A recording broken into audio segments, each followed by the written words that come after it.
जाते हैं। इसलिए भोजन सदैव शांत अवस्था में पूर्ण रुचि के साथ करना चाहिए और कम से कम अन्न जिस धन से खरीदा जाए वह धन भी परिश्रम का होना चाहिए।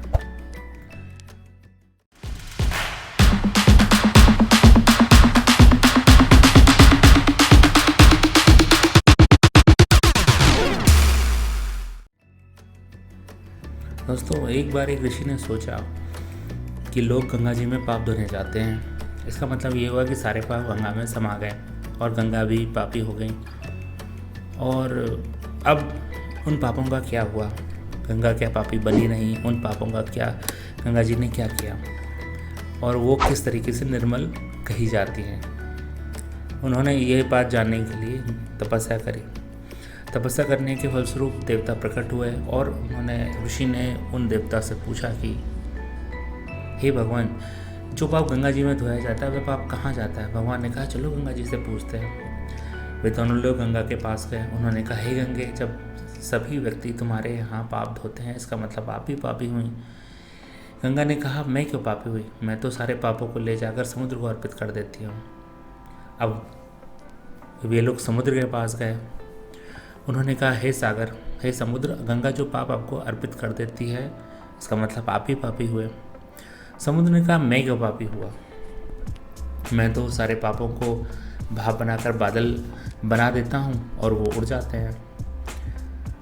अब भक्त और भगवान दोनों लोग बादल के पास पहुँचे और उन्होंने कहा हे बादल, समुद्र जो भाप बनाकर पाप को बादल बना देता है और आप तो उसका मतलब आप पापी हुए।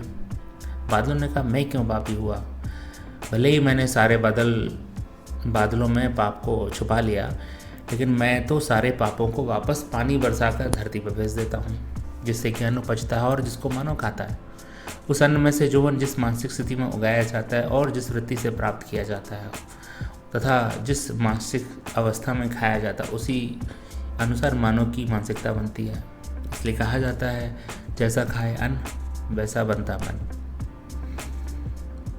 अन्न को जिस वृत्ति या कमाई से प्राप्त किया जाता है और जिस मानसिक अवस्था में खाया जाता है वैसे ही विचार मानव के बन जाते हैं। इसलिए भोजन सदैव शांत अवस्था में पूर्ण रुचि के साथ करना चाहिए और कम से कम अन्न जिस धन से खरीदा जाए वह धन भी परिश्रम का होना चाहिए।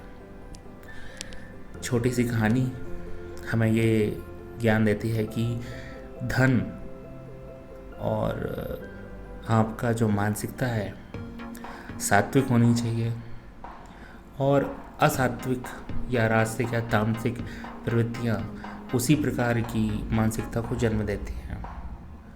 इस एपिसोड से आपको क्या सीख मिलती है अपने कमेंट्स में ज़रूर शेयर करिए।